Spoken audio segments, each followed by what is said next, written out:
Happy Halloween, everybody. Mr. H here with you on a Friday. Hope you had a great week. Mine was pretty good. I had fun just roaming around doing Mr. H stuff, the usual thing. Don't see any police sirens, don't hear any, don't see any. All right, so far, so good. So I hope you guys are having a great day. You've made it to Friday. Hey, let's start to enjoy the weekend. And you start to enjoy the weekend here with Planet Earth. Now, I've been watching the news here between U.S. and Venezuela having some bad blood between each other. We sank some drug boats allegedly coming from Venezuela, and Venezuela is screaming, if you want a war, you'll have blood on your hands, and U.S. is putting aircraft carriers close by. I'm going to be honest with you, I don't think they're going to make a huge landing in Venezuela. Venezuela is one of those socialist countries that was working for a while, then it backfired. Now everybody's impoverished and starving. The government's increasingly dictatorial. Maybe the U.S. is trying to, I don't know, push everything over into a revolution, put a friendly government in. Not the first time we've done it.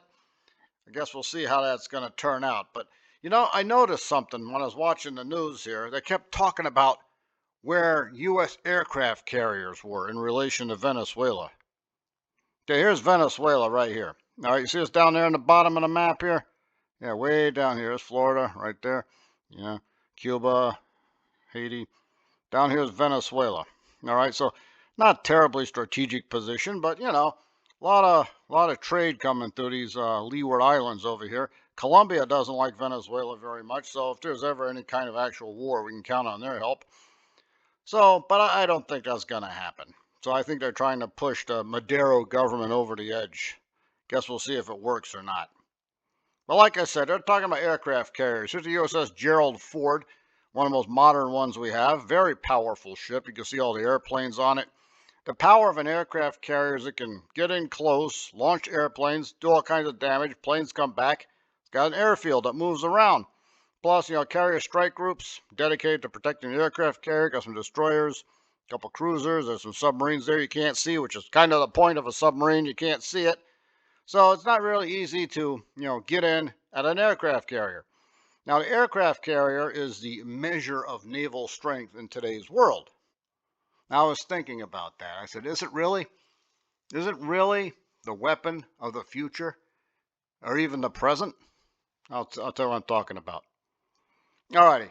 Early 20th century, Second World War. The battleship was the measure of naval strength. Look at that thing, man. All the guns, the firepower, 16-inch guns. I think Yamamoto had the Japanese one like 18-inch guns. So it's a very strong ship. You could get in close and pound shore defenses. You could obliterate other ships with this thing. Yeah, it was truly a masterpiece. It's a descendant of the ship of the line and the dreadnoughts, all this kind of stuff. And it reached its apogee of development to about the Second World War. So the battleship is the king of the waves. Very predatory looking ship. This is one from the First World War. You can tell it has 2 guns on the turret instead of 3. I don't know what's up with the little ship over there. Is somebody spying on it? But I always thought this looked like a very predatory ship when you look at it from the front. Reminds me of a T-Rex a little bit, You see the resemblance? No? Yes? Am I just crazy? Hey, comment down in the comments there.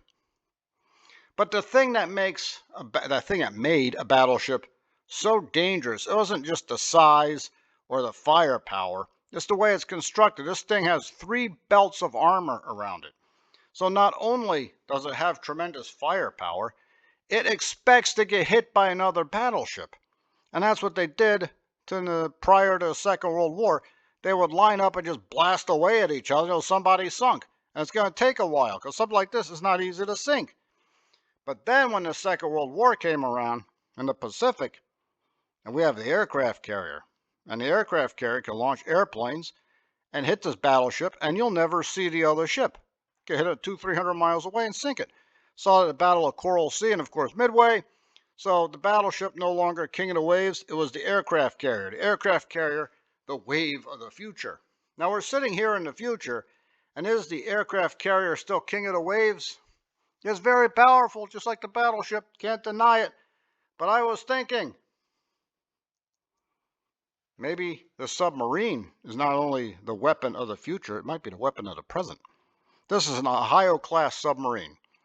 Now, where is the Ohio-class submarine usually? Yeah, you don't know. It's a submarine. That's the point. You know, it can hide. And not only can it hide, a submarine, present day Ohio-class submarine, can carry up to, I think, 22 missiles, which means Trident 2 D5 nuclear-capable missiles with multiple warheads. So this means one Ohio-class submarine has more firepower, more destructive potential to cause more damage than all of the Second World War. And we got 4 of these things. We could potentially obliterate any nation on the planet with just a submarine, and you don't know where it is. So, you know, maybe the submarine is actually more dangerous than the aircraft carrier. The battleship had its day, the aircraft carrier had its day. Now, my friend, it's the submarine. Not only rules the waves, might rule under the waves. Got to watch out for submarines because you never know where they are, and man, do they pack a punch. All right, now that I've scared the living daylights out of everybody, another view of the new king of the seas. Let's talk about Mircorapter. Not the most original name, but it fits. Micro, Greek, mikro, small. You know I was going to let you know that, right? Raptor, exactly what it is, a Mircoraptor, small. It lived in the forests. It's one of the few dinosaurs we know exactly what it looked like. We even know the color of it. Because the fossils and remains have been so well preserved, we can see the pigments in the feathers. Yes, this one had feathers. Yep, here comes the old feathered dinosaur debate again. So we know it lived in the forests. It didn't fly like a bird. It bounced between the branches.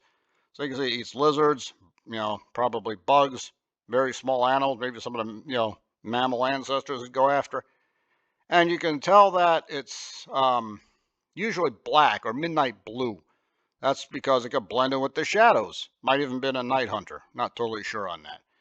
But the really cool thing is that even though it's black or midnight blue, if the sunlight hits it, yeah, it can look blue. I guess that's to blend in with the sky and anything that's looking, you know, above at it. So the Mircoraptor, almost a chameleon. All right, speaking of chameleons, what is this? Some please explain what kind of uniform this is. Mr. H isn't big on appearances, but you know he gets mad about football uniforms. Does it seem a little bit blurry? Yeah, I made it blurry so it didn't burn your retinas out. It's to pay tribute to our heritage. What? Yeah, 1933 uniforms. They were called the Pittsburgh Pirates, and they stunk back then. Why would you draw attention to that? And the most disturbing part of his uniform is the flesh-colored pants. I don't know what's up with that. It's khaki. Yeah, you call it whatever you want, man. All right? If there's one thing Mr. H doesn't like, he doesn't like alternate uniforms. And one thing he hates more than that is losing wearing an alternate uniform. And then the Holy Trinity. You're wearing an alternate uniform at home and you lost. Come on, man. The most disturbing thing was the lack of discipline I saw in this game. Look at this. I made this blurry too because that yellow was just burning into my eyes. Green Bay was leading 22-19. Game still close. Early fourth period. Yeah, here's an idea. Let's start fights with people. Okay, 15-yard penalty came out of this. You can't do stuff like this. Hey, Tomlin, you've been coaching there since 2007. Do you not have any control over your players? Of course, you know what's going to happen. They're going to win game 9. They're going to say, Tomlin's got his 924 straight winning season. Can't let him go. This is Pittsburgh. We're not into winning seasons. We're into winning championships.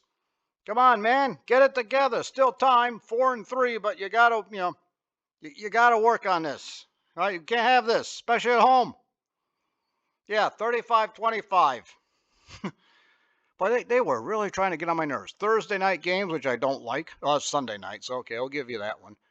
All right, alternate uniforms at home, and you lost. And Green Bay, I don't know what they're wearing either, but that's not my problem. I'm focused here on the Steelers. Ugh, God. Went from 4-1 to 4-3. Now, all honesty, their offense looks actually okay. It's the defense they're having problems. That lost to Cincinnati, gave up 33, gave up 35 on this one. So the problem is the defense, which is a very strange thing to say in Pittsburgh. But hopefully, we'll get it together. It's only game 7 of a 17-game schedule. Don't get me started on that one. Still in first place. Got Indianapolis coming home. Now, Indianapolis is 7-1, what the Steelers should be. So it's not going to be an easy game. But we are playing at home. And someone, please, please, take these uniforms, put in a dumpster, douse them with gasoline, burn them, and push them into the river. Don't want to see these things ever again. All right? I guess if you do keep one, you can wear it for Halloween, I suppose. I should scare the living daylights out of somebody. Guys, have yourself a fantastic day, and don't get sick eating the 8 bags of candy you bought for the quote unquote trick or treaters, end quote. All right? You guys have yourself a great day, and I will see you later. Das vidanya.